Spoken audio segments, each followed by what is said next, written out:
Experiencing the healthy life the nature's way. We all are doing so much to lead a happy and healthy life. But despite of all the efforts we put, health is going up or down. It's going down, right? So let's learn the real science behind it, the nature's way. From BK Dr. Lalit Bhaiji Panchal. I would like to invite Bhaiji on stage. Please, Bhaiji.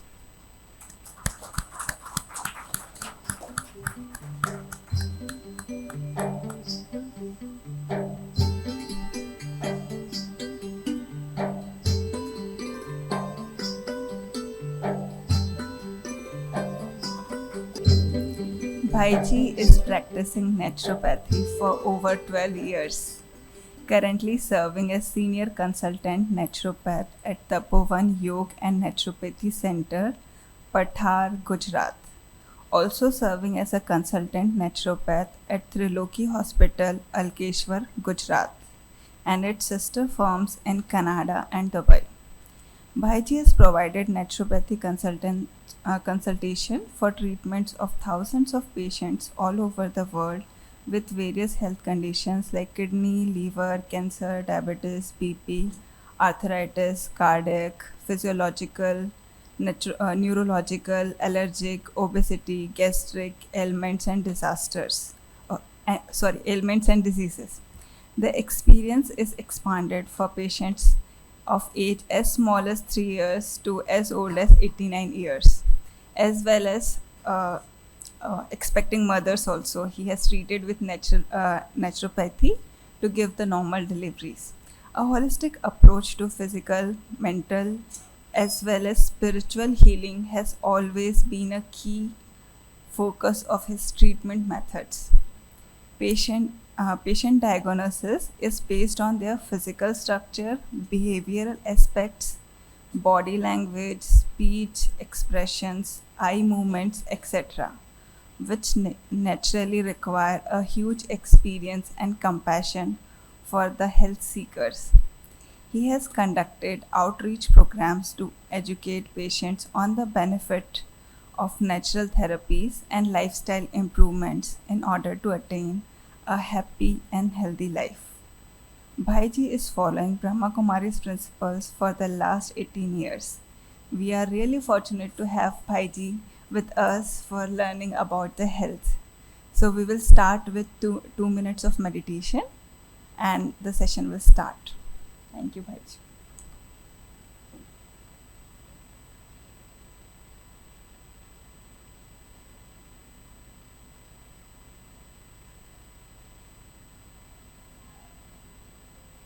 सफल कर लो सांसें अपनी,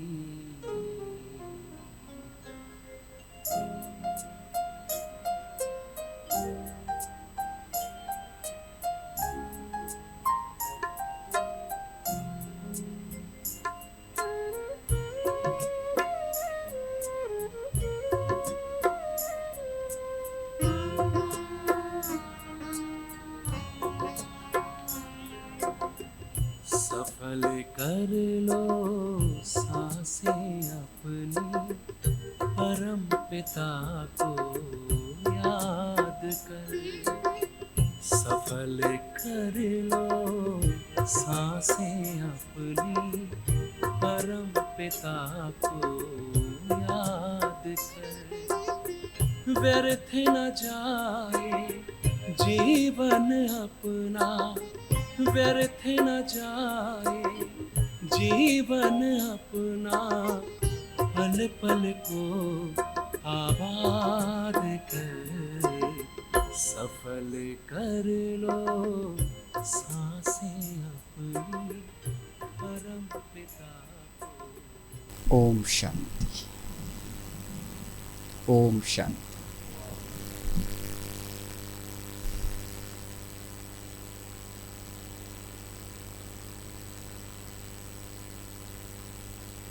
विशेष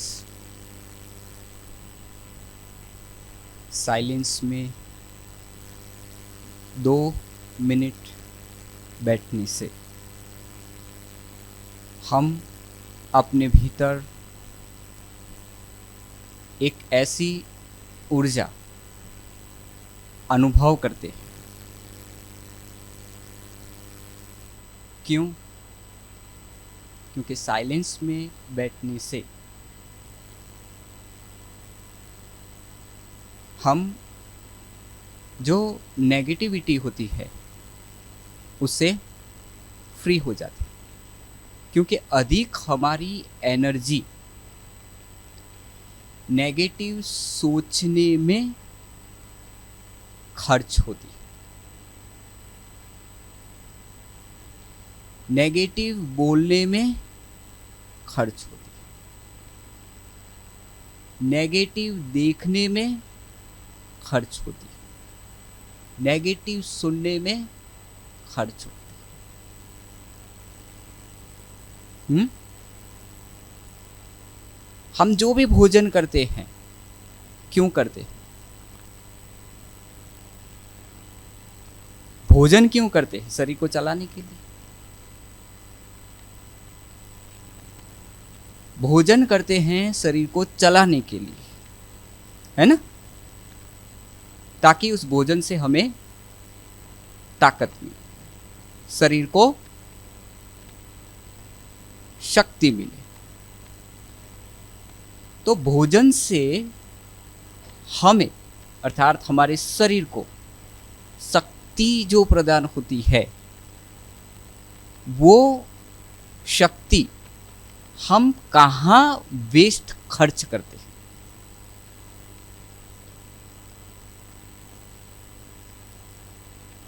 दिन भर check करो, हम energy कहाँ waste करते हैं? जो ख्याल नहीं आने चाहिए वो भी ख्याल आते हैं हमें। गोया सारी एनर्जी उस समय हमारी वेस्ट करते हैं। एक शारीरिक एनर्जी और दूसरी मन की, आंतरिक, भीतर की। इस शरीर को चलाने वाली जो चेतना है उसकी, वो भी सारी एनर्जी वेस्ट हो जाती है। तो वो सारी एनर्जी स्टोर हो उसके लिए हमें क्या करना है? विधि क्या है जमा करने की? कैसे करेंगे? खर्च कैसे होती है? नेगेटिव थॉट में। जितनी अंदर चलते हैं ना, तो वो सारी एनर्जी हमारी खर्च होती है। और जितनी हम एनर्जी खर्च करते हैं तो हताश, निराश, दुखी होते हैं कि नहीं? जब अंदर भीतर कोई भी ऐसी चीज चलती है नेगेटिव, तो नेचुरोपैथी सिर्फ शरीर पर काम नहीं करती। यही एक ऐसी पैथी है जो सिर्फ शरीर पर काम नहीं करती है, वो मन पर भी काम करती है, वो बुद्धि पर भी काम करती है, और वो संस्कार पर भी काम करती है। हमारा शरीर चलता है, हम शरीर के द्वारा कर्म करते हैं, कार्य करते हैं। पहले थॉट अंदर चलते हैं, कुछ सोचते हैं, कुछ निर्णय लेते हैं और फिर करते हैं। सीधा तो नहीं करते हैं ना। कहावत है ना कि कोई भी काम करने से पहले 100 बार सोचो, फिर निर्णय लो और फिर करो। 100 बार क्यों सोचना पड़ेगा? 100 बार सोचकर हम निर्णय ले, लेकिन 100 बार क्यों सोचना पड़े? अगर कोई चीज गलत है तो 100 बार सोचना पड़ता है, लेकिन आप सही दिशा में है तो सोचने की आवश्यकता होती है। बुद्धि तुरंत ही सेकंड में निर्णय देती है कि ये करना है और ये नहीं करना है। ऐसे दुनिया में आपने कई लोग ऐसे देखे होंगे जो दिन भर सोच सोच के वो उनका दिमाग है ना पूरा खाली हो जाता है, और कई लोग एक सेकंड में निर्णय ले लेते हैं, सचोट निर्णय ले लेते हैं। वो एनर्जी वेस्ट नहीं करते। अब सो मैंने कहा ना कि नेचुरोपैथी जो है वो मन पर काम करती है। हमारे भीतर जो चेतना है, एक ऊर्जा है, एक शक्ति है, उस पर काम करती है। और उसके लिए सो दुनिया में बहुत सारी पैथियाँ हैं और हर एक पैथी की अपनी एक सिस्टम होती है। लेकिन नेचुरोपैथी का इतिहास क्या है? नेचुरोपैथी कितनी पुरानी है? एलोपैथी का किसको पता है कितना पुराना है भाई? मेडिकल साइंस ये तो जानते हैं। हाँ चलो, कुछ तो आंकड़ा है। आयुर्वेद कुछ तो उसका आंकड़ा होगा ना, कोई तो गिनती है ना, कहां से तो शुरू हुई है ना। ठीक वैसे ही नेचुरोपैथी का कोई इतिहास होना चाहिए। कब से नेचुरोपैथी?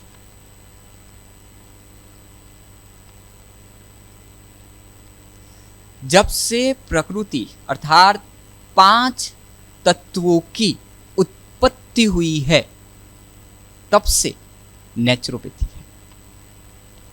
हमारा शरीर मूल किन चीजों से बना हुआ है?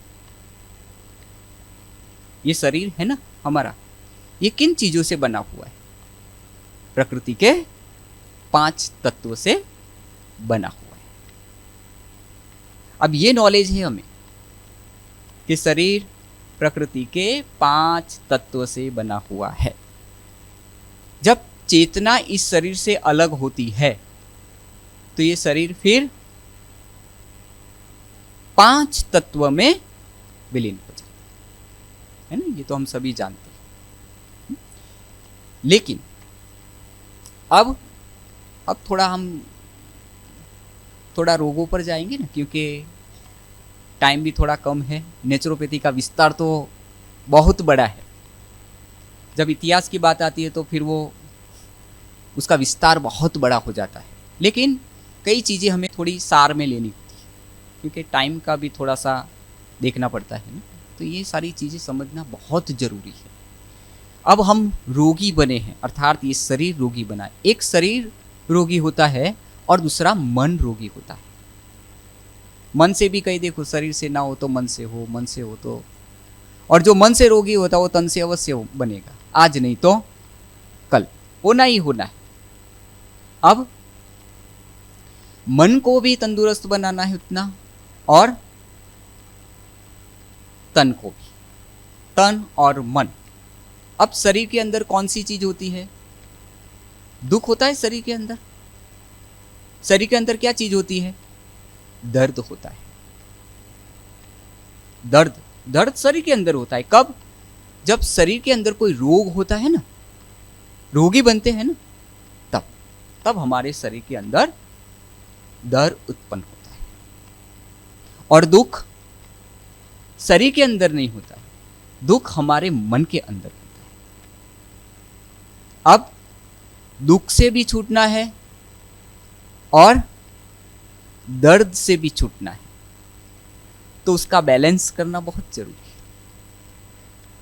है ना। दुनिया में डाइट तो बहुत सारे देते हैं, लेकिन डाइट आप में से कई लोगों ने डाइट भी लिया होगा, प्रॉपर फॉलो होता है? करते हैं? शायद 4 दिन करेंगे और 5वें दिन या हफ्ता करेंगे, अरे महीना करेंगे चलो, लेकिन फिर प्रॉपर नहीं करते, कंटिन्यू नहीं करते। तो उसका कारण क्या है? कोई कारण होगा ना कि प्रॉपर फॉलो नहीं कर सकते। क्यों? जो डाइट आप लेते हैं, किसी से भी, कोई भी पैथी के डॉक्टर के पास आप जाते हैं, डाइट लेते हैं, प्रॉपर फॉलो न करने का कारण एक ही है, आपके संकल्प के अंदर वो दृढ़ता नहीं। संकल्प करने का काम किसका है? मन का। मन बार बार सोचे पता नहीं इससे अच्छा होगा कि नहीं। दृढ़ता में समझते हैं हमारे संकल्प के अंदर दृढ़ता, विश्वास कि ये चीज से ही मैं ठीक होने वाला हूं। शरीर में कोई भी कैसा भी रोग हो, उसका समाधान कैसे करेंगे, कैसे होगा? जिसने शरीर दिया है उसी के पास प्रॉपर उसका इलाज है। शरीर किसने दिया है भाई? प्रकृति ने। किसकी देन है? शरीर ईश्वर की देन है। कहेंगे हम शरीर ईश्वर की देन है, तो शरीर किसकी देन है? वो तो परम पवित्र है, ज्ञान का सागर है। वो शरीर की, हमारे चेतना, भीतर की जो चेतना होती है ना, वो उसको याद करती है। ये ठीक बात है, मेडिटेशन हम करते हैं, याद भी करते हैं, लेकिन हमारा मन, हमारी चेतना का जो कनेक्शन है वो परमात्मा से, ईश्वर से।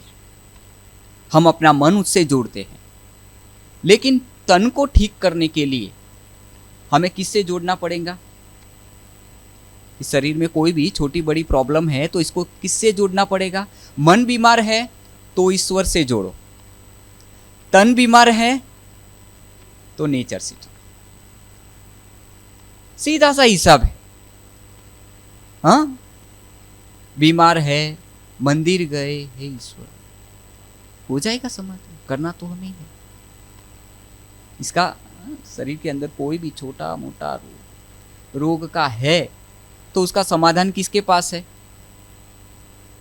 हमारे शरीर के अंदर कोई भी छोटी बड़ी प्रॉब्लम तो किसके पास जाएंगे? डॉक्टर के पास ही जाएंगे ना, पड़ोसी के पास थोड़ी जाएंगे। उसका समाधान उसके पास है नहीं।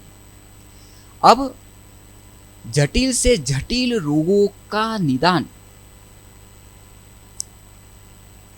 नेचर के पास है, क्योंकि शरीर हमारा इन्हीं 5 तत्वों से बना हुआ है।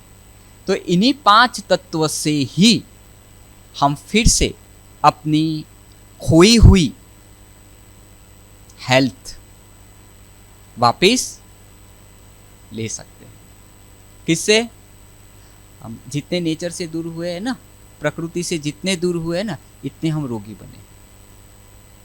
अब मन रोगी बना है, क्यों, कैसे? जितना मन हमारा परमात्मा से दूर हुआ है उतना मन रोगी बना, उतना दुख बढ़ा है।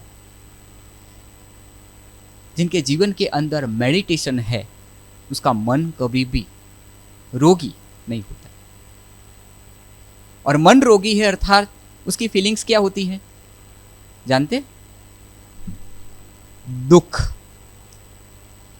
भीतर अगर दुख है ना तो समझ लो कि मन, मेरी आत्मा कैसी हो गई है।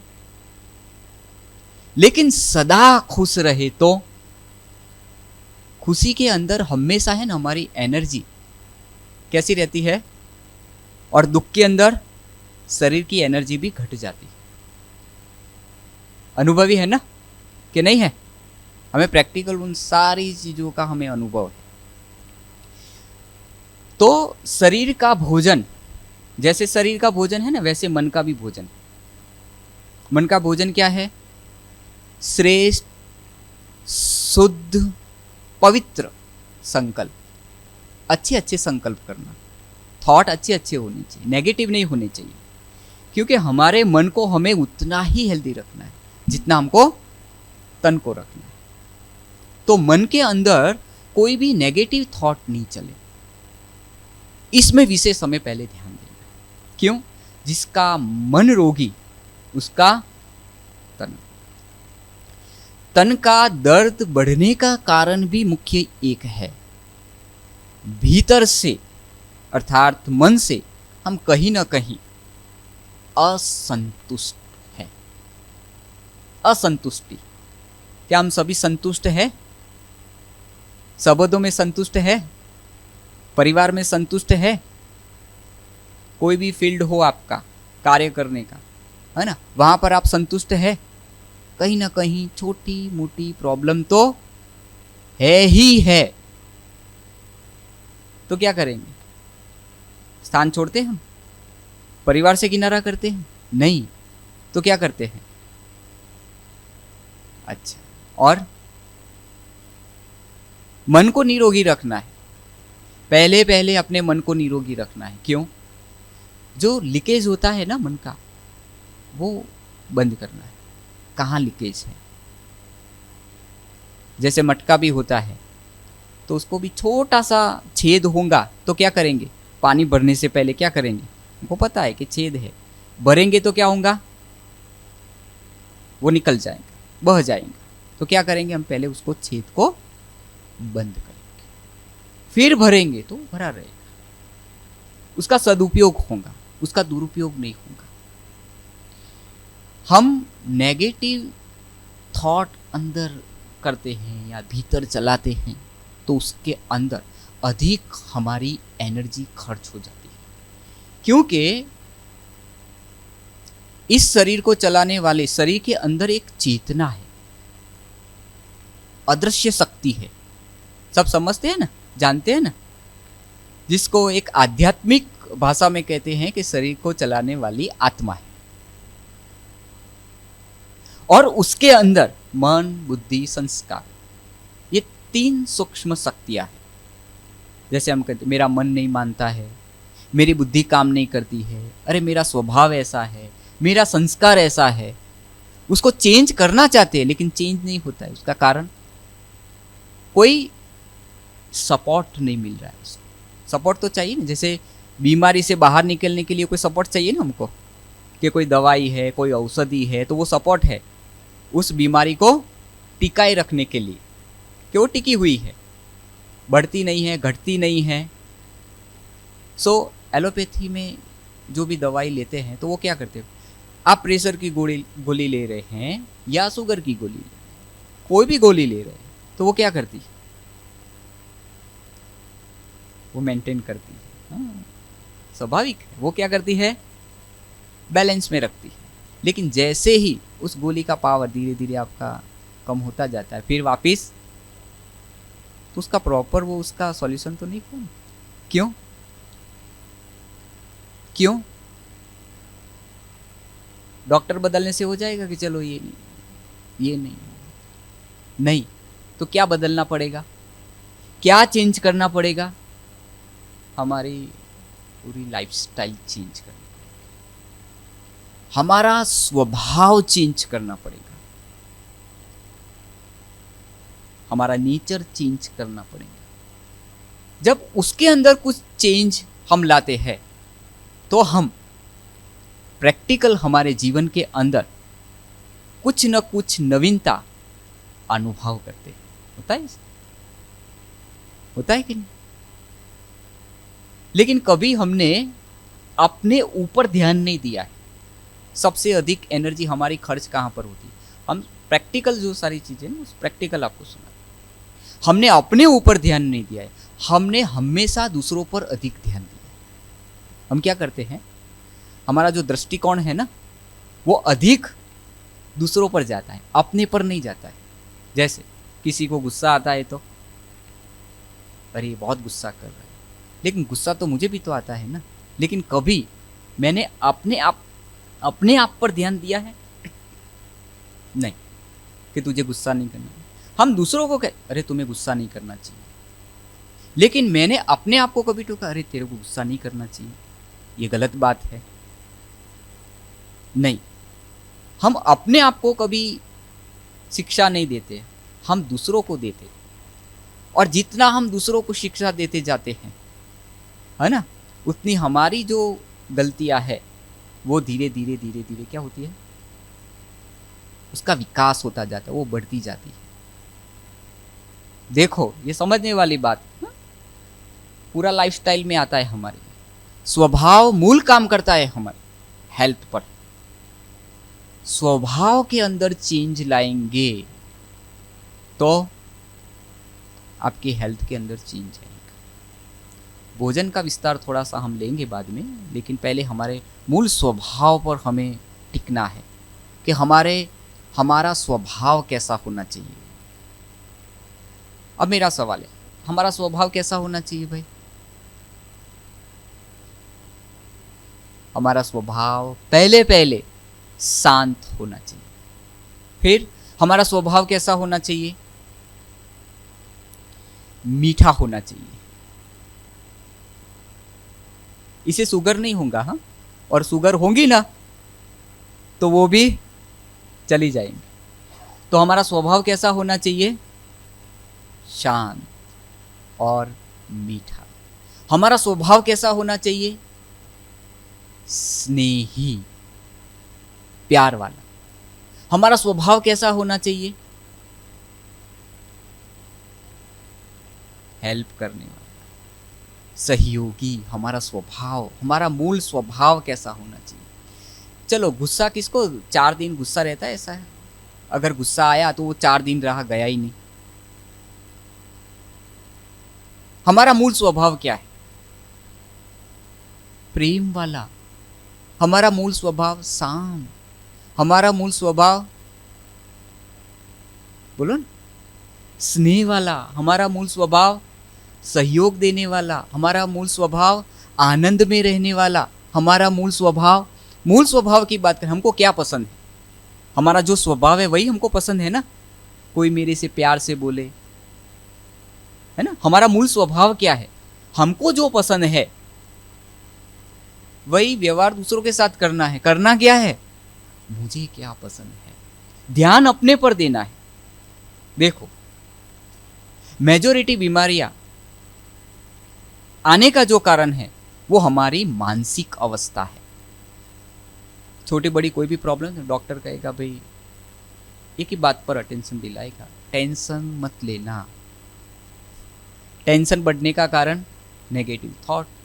भीतर अगर नेगेटिव चलता रहता है तो जिनका हार्ट कमजोर होता है ना, तो डॉक्टर क्या सलाह देता है? हार्ट कमजोर हो तो गुस्सा कम करना चाहिए, चलो ये भी है। और टेंशन नहीं लेना चाहिए, मूल बात, टेंशन नहीं लेना। और टेंशन बढ़ने का कारण नेगेटिव, मूल बात है नेगेटिव, है ना। अपना 70 बेड का अपना एलोपैथी हॉस्पिटल है, और कोरोना के समय जो पॉजिटिव था, प्रैक्टिकल हमारे अनुभव, जो पॉजिटिव था ना, उनको जब उसके कानों पर बात, उसको पता ही होता है कि मैं पॉजिटिव हूँ, लेकिन उनके जो रिलेटिव होते हैं ना, साथ में जो आते हैं संबंधी, है ना, तो वो सुनते ही वो बेहोश हो जाते हैं, उनको नहीं होता है। अब देखो वो बेहोश क्यों हुआ? मन की अवस्था से देखो शरीर पर कितनी बड़ी इफेक्ट आती है। मन की अवस्था हिलती है ना, तो उसकी असर हमारे शरीर पर दिखाई देती है। कभी मार्क किया है, जब गुस्सा आता है तो हमारी जो जुबान होती है ना, वो थोड़ी सी ऊंची हो जाती है, और उसके साथ साथ कैसी हो जाती है? थोड़ी तोतलाती है, स्पष्ट नहीं निकलती है, और उसकी गति होती है ना, वो फास्ट होती है। अनुभवी है कि नहीं? अगर नहीं है तो कोई गुस्से वाले को देखना, आप कोई गुस्सा करता हो तो वो पूरा हिलेगा ऐसे। अगर उसका प्रेशर भी चेक किया जाए ना, तो कैसा होगा? बड़ा हुआ।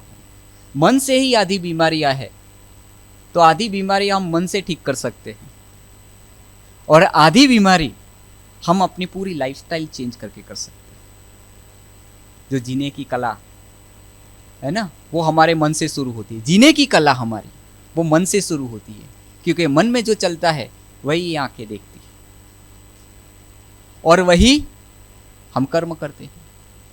वैसे ही हम दूसरों के साथ संबंध निभाते हैं। जिसका मन निरोगी उसका तन निरोगी। तो पहले पहले हमें मन से निरोगी बनना है, तो उसके लिए क्या करना पड़ेगा? मन निरोगी रहे उसके लिए क्या करेंगे? दूसरों पर ध्यान देंगे। मन खराब कब हो जाता है? नेगेटिव अदर भीतर कब चलता है? कारण क्या है? जब हम दूसरों के प्रति नेगेटिव भाव रखते हैं या नेगेटिव दृष्टि रखते हैं, तब हमारा मन अंदर से खराब हो। और जिसका मन खराब, उनका सारा सिस्टम हिल जाता है भाई। किसका? शरीर का। समाज के अंदर तो वो हिलता ही है, परिवार के अंदर तो हिलता ही है, लेकिन अंदर से भी वो पूरा हिल जाता है। हमारी आंतरिक ऊर्जा जो नष्ट होती है वो होती है हमारे नेगेटिव थॉट्स से। और शरीर को चलाने की जो कमाल है, तो वो काम है हमारी चेतना का। तो हमें अधिक हमारी चेतना पर ध्यान देना ही बहुत जरूरी है। और उसके लिए क्या करेंगे? उसके लिए मेडिटेशन बहुत जरूरी है, ध्यान बहुत जरूरी है। पहले ध्यान अपने आप के साथ लगाना होता है। अब जानते हैं कौन कौन अपने आप के साथ ध्यान लगाते हैं? चलो, कोई लगाता है? हाथ खड़ा करे जरा। अच्छा, ईश्वर से ध्यान कितने लगाते हैं? अच्छा, विधि जानते हैं ना उसे ध्यान लगाने की। अच्छा, मंदिर जाने की भी कोई विधि है कि नहीं? तो क्या करते हैं? मंदिर जाने से पहले स्नान करते हैं, तन को स्नान करा लिया और मन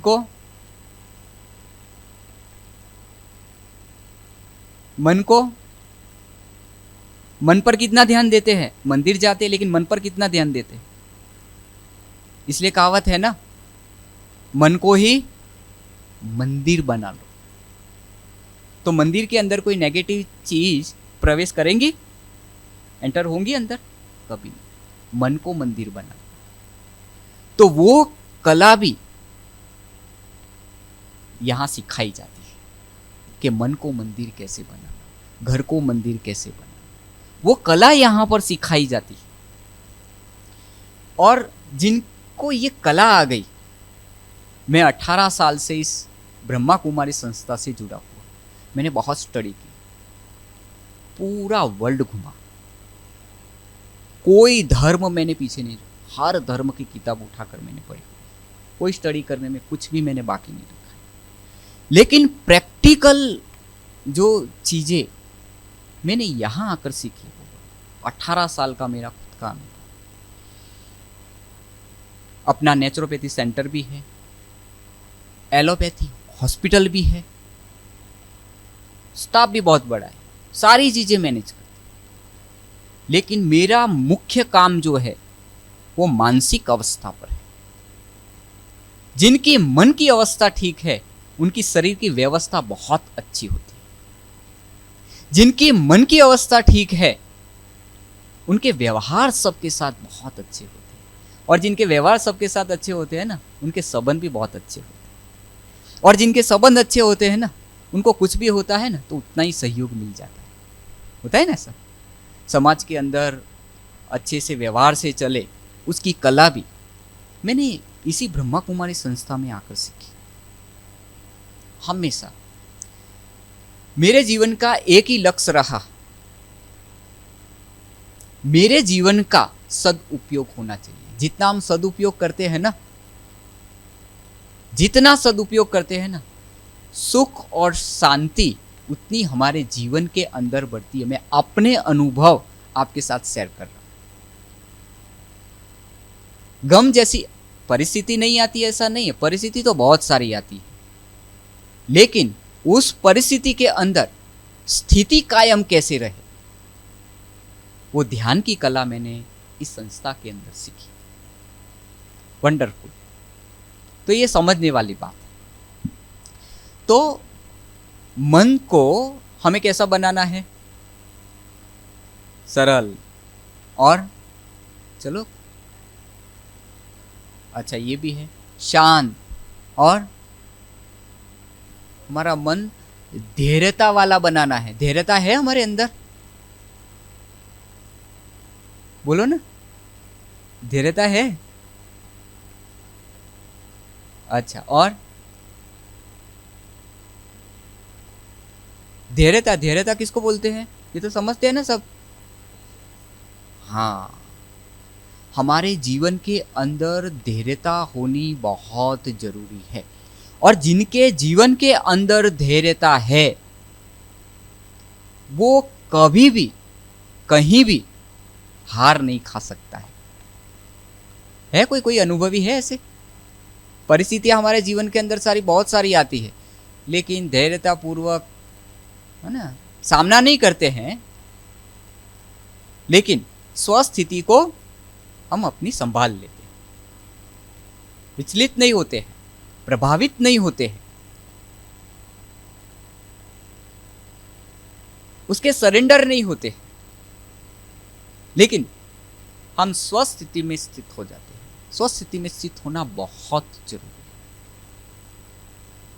खुद को चेंज करेंगे, देखो ये समझने वाली बात, खुद को चेंज करेंगे तो खुदा सदा राजी रहेगा अपने पर, ईश्वर सदा राजी रहेगा। कब? जब अपने को हम चेंज करते हैं तब। पहले पहले हमें अपने स्वभाव के अंदर चेंज लाए। अब नेचुरोपैथी पर हम थोड़ा सा विस्तार से लेंगे। सो मैंने कहा ना, मुझे 1.5 घंटे का टाइम मिला हुआ है बस, और 1.5 घंटे के अंदर मुझे बहुत कुछ देना है। अब कितना दूं, ये अंदर से चलता है। इसलिए मानसिक अवस्था हमारी कैसी होनी चाहिए वो तो मैंने थोड़ा सा आपको, थोड़ा है ना, जितना भी मैंने सार में थोड़ा सा आपको दिया है ना। अब हम थोड़ा सा नेचुरोपैथी पर समझते हैं। सो मैंने कहा ना कि ये कितनी पुरानी है। तो जब से प्रकृति की उत्पत्ति हुई तब से ये पैथी चलती आई है। आज भी हमारे घर के अंदर दादी नानी ये क्या करती है, वो पैथी वैथियों को नहीं जानते थे पहले के समय में, लेकिन घरगथ्थू वो इलाज करते थे ना। सर्दी हो गई तो क्या करना, बुखार आ गया तो क्या करना, छोटी बड़ी शरीर के अंदर कोई प्रॉब्लम है तो क्या करना, तो वो ऐसे ही ठीक हो जाते थे। और अभी वो सारी चीज़ें पीछे छूट गई है। वो सारी चीज़ें वो पीछे छूट गई है, और हम कितने आज साइंस की दुनिया में आगे बढ़ गए। साइलेंस पीछे छूट गया और साइंस की दुनिया में आगे बढ़ गए। और साइंस निकली कहां से है? साइलेंस। जो मुख्य उसका आधार है उससे ही हमने किनारा कर लिया। ये समझने वाले। अब थोड़ा सा हम अपनी इस शरीर रूपी प्रकृति को समझ लेते हैं। थोड़े से सवाल होंगे मेरे और आपको उत्तर देना है, ठीक है? अच्छा, पानी कितना पीना चाहिए भाई?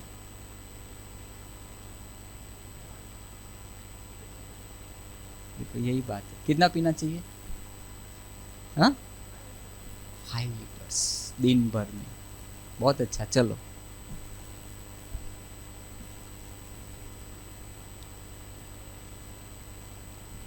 दो लीटर।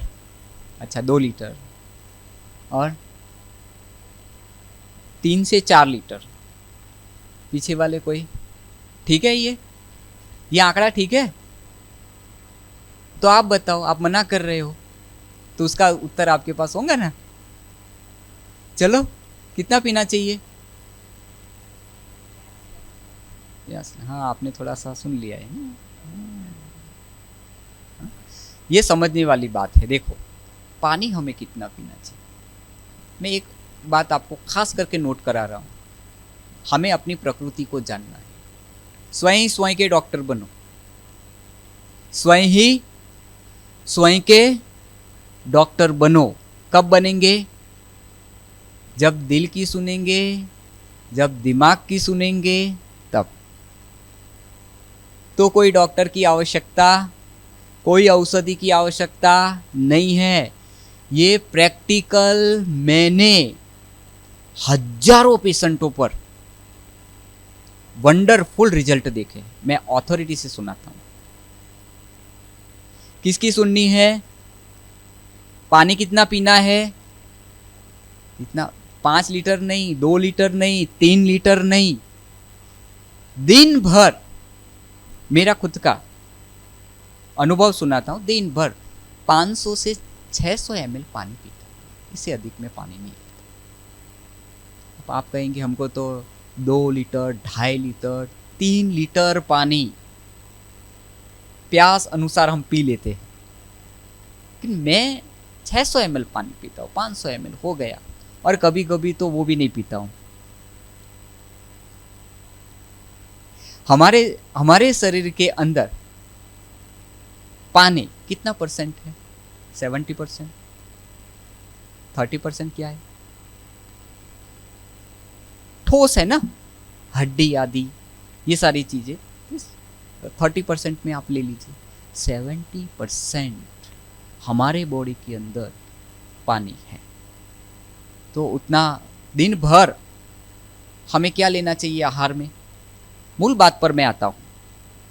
पानी पीना चाहिए उतना नहीं, तो क्या करना है? क्या करेंगे? मैंने कहा ना कि मुझे 500 से 600 ml दिन भर में प्यास लगती, मैं उतना ही पानी पीता हूं। हम हर रोज पका पका कर खाते हैं, और वो भी 3 टाइम, एक टाइम नहीं। कितना? सुबह, दोपहर और पका कर खाते हैं। अब जितना पका कर खाते हैं, शरीर कैसा हो जाता है? पक जाता है। मुझे यहाँ पर कहीं भी अगर खरोच आ जाती है ना, ब्लड भी, कभी मेरा अनुभव है, कभी पकता नहीं है, बहुत जल्दी हील हो जाता है। वो हील होने का कारण है मेरे डाइट के अंदर 70% नेचुरल फ्रूट, सब्जियां, सब नेचुरल। 70%। सिर दर्द नहीं होता ऐसा नहीं, मेरा सिर दर्द हो भी गया ना, 2 घंटे के अंदर वो मिट जाता है। आज तक मैंने एलोपैथी दवाई नहीं ली। अज्ञानता था, वो पहले ली होंगी बचपन में, ये वो लेनी चाहिए, लेकिन कब? इमरजेंसी। मैं कहता हूं सहन करने की भी हमारे अंदर शक्ति होनी चाहिए। कहते हैं ना, इसके अंदर तो बिल्कुल सहन शक्ति नहीं है। सुना है ना ऐसा? सुना है कि नहीं? शरीर का दर्द भी हो ना, छोटा मोटा सर दर्द हो, पेट में दर्द हो, तो थोड़ा सहन करना चाहिए। क्यों करना चाहिए? क्यों करना चाहिए? वो करने से फायदा या नुकसान है? कैसे? तकलीफ है इसलिए हो रहा है। हमारे जो शरीर के जो वेग होते हैं ना, जो किचड़ा बाहर निकालने का, वैसे प्रकृति के अंदर भी देखो, दाएं बाएं चारों ओर कोई ना कोई ऐसा गंदगी होती है। तो बारिश के मौसम में क्या होता है? क्या होता है? वो सारा साफ हो जाता है ना। पानी भरता है तो वहाँ थोड़ा सा किचड़ा हो जाता है, वो समझते हैं, वहाँ कीटाणु भी होते हैं, ये भी आएगा, ये भी हम समझेंगे। बाहर का हम कितना ध्यान देते हैं, दवाई आदि छिटकते हैं, सब कुछ बहुत कुछ करते हैं ताकि कोई कीटाणु आदि पैदा न हो, हमारे शरीर के अंदर एंटर न हो, ये सारी चीज़ें। अब एलोपैथी मानती है कि भाई रोग का कारण क्या है? कीटाणु। एलोपैथी मानती है हाँ, रोग का कारण क्या है? कीटाणु। नेचुरोपैथी रोग का कारण कीटाणु नहीं मानती। कैसे? किसी के ध्यान पर है भाई? इम्बैलेंस और लाइफस्टाइल से और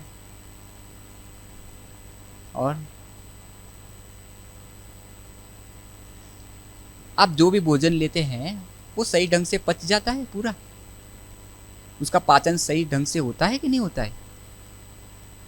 हो जाता है। कोई भी चीज़ सही ढंग से जो पची होती है ना, तो आप जैसे ही टॉयलेट जाओ ना तो 1-2 मिनट नहीं लगे साफ होने में। ऐसी सिस्टम किसकी है भाई? मेरी तो खुद की है।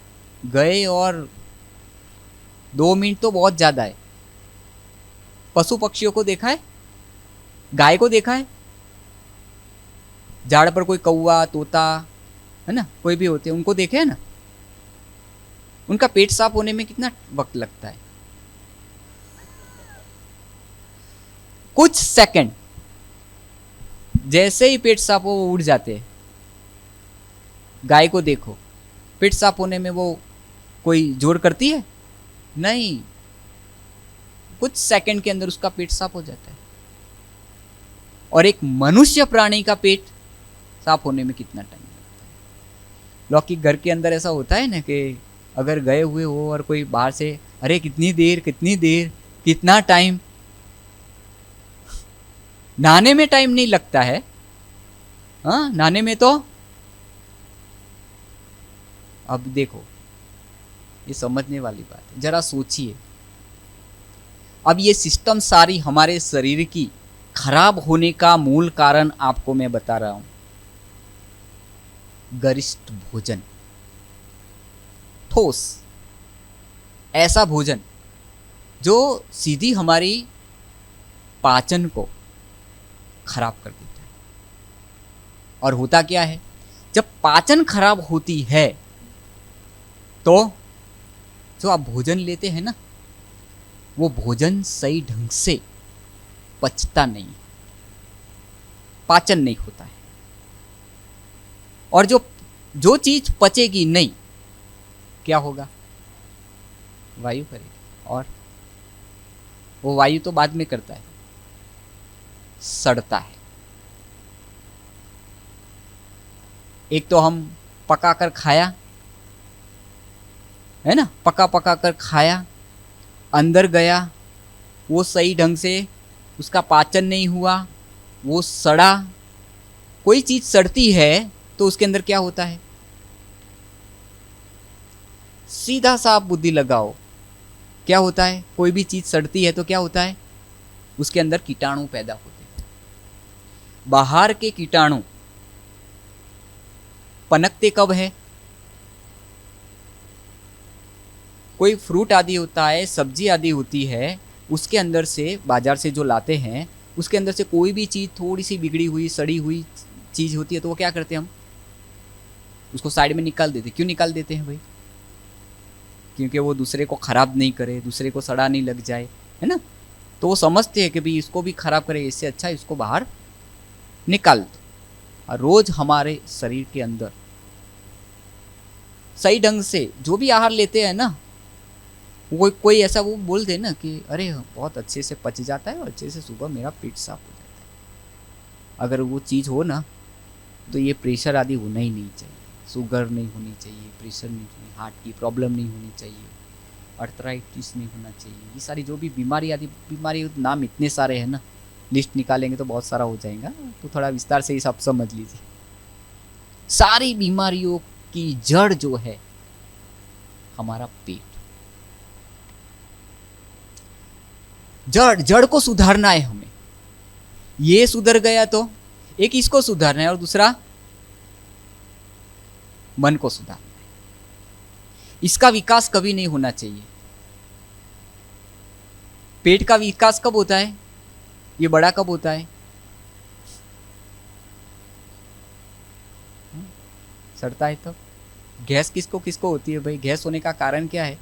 कोई ना कोई अंदर कीटाणु पनकते हैं ना, पैदा होते हैं। बाहर के जब अंदर एंटर करती है, कोरोना के समय में देखो सबका इम्यूनिटी कैसा था। कोई 4 दिन में ठीक हो गया और कोई 40 दिन में घर आया। वही दवा, वही हॉस्पिटल, प्रैक्टिकल। और कई लोग इतने डर के मारे वहीं ढेर हो जाते हैं, बेहोश हो जाते हैं। हमारे हॉस्पिटल में तो ऐसे भी देखे हैं कि बाजू में किसी ने अगर शरीर छोड़ दिया ना, तो उसको पता है इसने शरीर छोड़, उसका बीपी हाई हो जाता है। उसका ऑक्सीजन का लेवल डाउन हो जाता है। फिर हमने वो फिर बहुत सेफ्टी रखी कि भाई ये डर के मारे भी, डर से भी हमारी इम्यूनिटी डाउन हो जाती है, डर की वजह से हमारी पाचन खराब हो जाती है। डर होगा ना तो आप देखना आपकी भूख नहीं होगी, आपने खा भी लिया वो पचेगा नहीं सही ढंग से। और कोई चीज़ जब पचती नहीं है वो सड़ती है, और सड़ती है तब टॉक्सिन पैदा होते हैं, और वही टॉक्सिन हमारे बॉडी के अंदर फैलते हैं। तो मूल हमें सुधार हमें कहाँ से करना है? अपने भोजन से। अब भोजन में क्या लेना चाहिए, कितना लेना चाहिए, किसके साथ लेना चाहिए, लोग कई भिन्न भिन्न प्रकार की, भाई हर एक की अपनी अपनी मत है ना, मत तो हर एक अपनी अपनी देते रहते हैं। 5 अनाज इकट्ठा करो और उसकी रोटी पका कर खाओ, बहुत हेल्दी है। हर रोज़ बादाम भिगा कर खाओ, बहुत अच्छा है। अब वो सब्जी फ्रूट आदि है तो उसको हम कोई भी चीज़ बिगड़ी हुई होती है तो भी वो तुरंत घर लाने के बाद उसको क्या करते हैं? अलग से निकाल देते हैं।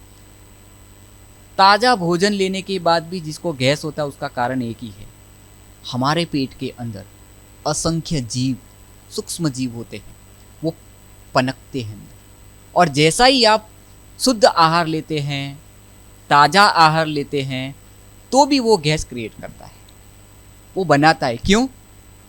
क्योंकि फिर उसको एक ताज़ा खुराक मिल गया और फिर वो वही खुराक को क्या करता है, भोजन को क्या करता है, वो सड़ाने की पद्धति उसकी फिर से चालू हो जाती है। और खाना खाने के बाद भी कई लोगों को एसिडिटी होती है।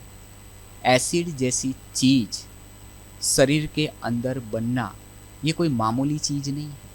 प्रेशर जैसी चीज़ शरीर के अंदर बनना, इसको कभी मामूली चीज़ नहीं समझो, ये कुछ भी नहीं है। पेशेंट आते सिर्फ प्रेशर ही है, सिर्फ डायबिटीज़ ही है, सिर्फ एसिडिटी ही है, लेकिन फिर वो धीरे धीरे हमारे अंदरूनी ऑर्गन को डैमेज करता जाता है। फिर 1 से 2, 2 से 3 हमारी एलोपैथी में दवाइयाँ धीरे धीरे धीरे धीरे धीरे बढ़ती जाती है। अब ये बहुत बड़ा विस्तार हो जाता है। अब सार में समझने की ज़रूरत है तो हमें क्या करना है? हमारी शरीर की प्रकृति को समझना है। हर एक की अपनी अपनी प्रकृति है, हर एक का अपना अपना स्वभाव है कि नहीं। एक से न मिले दूसरे का, ऐसा भी होता है ना कई बार कि नहीं मिलता है, इसके साथ नहीं बनती है, इसके साथ नहीं जचती है। क्यों? स्वभाव में कुछ भिन्नता होती है। ठीक वैसे ही हमारे शरीर की रचना भी, किसकी वात होती है, किसकी कफ होती है, किसकी पित्त होती है। 3 प्रकार की प्रकृति आयुर्वेदिक के अंदर बताई हुई है। तो हर एक के शरीर की अपनी अपनी प्रकृति होती है। उसी अनुसार, प्रकृति के अनुसार शरीर की हर एक अंग की, अंदरूनी ऑर्गन की क्षमता होती है कार्य करने की। समझ रहे हैं ना? सुनने की क्षमता, बोलने की क्षमता, देखने की क्षमता, सोचने की क्षमता एक जैसी शरीर की होती है। अगर एक जैसी होती ना तो लड़ाई झगड़ा ही नहीं होता, होता नहीं होता। ठीक वैसे ही जो भोजन हम ले रहे हैं, हमारी शरीर की क्षमता के अनुसार हमें वो भोजन लेना चाहिए। कोई डाइटिशियन नक्की नहीं करेगा कि वो नहीं करेगा कि ये आपको इतनी क्वांटिटी में लेना है, यही लेना है, यही लेना है। नहीं, वो कौन फिक्स करेगा? हम। भोजन कब लेना है, कब नहीं लेना है। भूख लगे तब खाना खाओ, प्यास लगे तब पानी पियो। नियम है प्रकृति का। कौन सी प्रकृति? हमारे शरीर रूपी प्रकृति का नियम है। भूख लगे तब खाना खाओ, प्यास लगे तब पानी पियो। कई लोगों की उल्टी आदत है, भूख लगे तब चाय पी लेते हैं। क्यों? भूख लगे तब क्या करते हैं? कई लोगों की आदत होती है चाय पी ले, क्यों? भूख शांत हो जाती है। लेकिन ये बहुत बड़ा अन्याय कर रहे हैं हम। किसके साथ? अपने शरीर के साथ। हिंसा कर रहे हैं अपने शरीर के साथ। अंदरूनी ऑर्गनों को हम डैमेज कर रहे हैं। इस शरीर की वैल्यू कब होती है पता है आपको? जब हम थोड़े से रोगी बनते हैं ना, तब हमें इस शरीर की वैल्यू होती है। अंदरूनी ऑर्गन की कितनी वैल्यू करनी चाहिए। हाँ, अब ये ट्रांसप्लांट जो कराते हैं ना, लीवर, किडनी, लाखों क्या करोड़ों रुपए खर्च करते हैं, फिर भी वो ठीक नहीं होते हैं। फिर भी हॉस्पिटल के चक्कर। तो अब जो प्रकृति ने जो चीज हमें, हमारे शरीर की जो सुंदर रचना इतनी सुंदर की है, नेचुरल एक एक ऑर्गन देखिए कितने कीमती है, और हम उसको चाय पी कर बिगाड़ रहे हैं। ऐसे तले भुने नाश्ते करके उसको बिगाड़ रहे हैं। इसकी वैल्यू तब होती है, जाकर उस डायलिसिस वाले पेशेंट को पूछो। किडनी का जो पेशेंट होता है ना, उसको जाकर पूछो दर्द क्या होता है। आर्थिक रीति से, मानसिक रीति से, शारीरिक रीति से, तीनों रीति से वो टूट जाते हैं। देखो, तीनों रीति से टूट जाते हैं, है ना। कब वैल्यू होती है? जब अंदरूनी ऑर्गन, जब हमारा कोई डैमेज होता है ना, तब उसकी वैल्यू होती है। अरे रे, मैंने नहीं संभाला। चाय से अधिक नुकसान होता है। अब 3 चीज मैं नोट करा रहा हूं, 3 चीज आप अपने डाइट से निकाल दीजिए हमेशा के लिए। 3 चीजें, शुगर, मैदा और नमक। तो नमक खाना ही नहीं है, शुगर लेनी ही नहीं है। बोलो हाँ। 3 चीजें हमें अपने डाइट से निकाल देनी। शुगर भी डेंजर है, मैदा भी डेंजर है, और नमक भी डेंजर है। कोई भी चीज हम मर्यादा अनुसार, हमारी है ना, उसकी एक लिमिट होती है। वो भाई, वो एक क्वांटिटी एक फिक्स होती है कि जब डायलिसिस का पेशेंट कोई बनता है तो उसको 3 ग्राम कितना होता है पता है आपको? नमक, 3 ग्राम नमक, 3 ग्राम। डायलिसिस से हम रिवर्स करते हैं। किडनी के जो पेशेंट होते हैं, डायलिसिस छूट जाता है। कैसे? उनके स्वभाव के अंदर चेंज लाते हैं, उनके डाइट के अंदर चेंज लाते, उनकी सारी लाइफस्टाइल चेंज कर देते। कोई औषधि नहीं देते, कोई दवाई नहीं देते। प्रैक्टिकल। लीवर के कितने पेशेंट से डॉक्टर ने कह दिया कि नहीं, बस प्रैक्टिकल उदाहरण।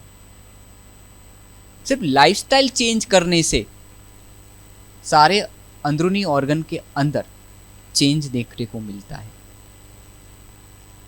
जिनके स्वभाव के अंदर चेंज नहीं होता है ना, वो कोई भी दवा कर ले, कुछ भी कर ले, कितना भी डाइट कर ले, सुधार होने वाला नहीं।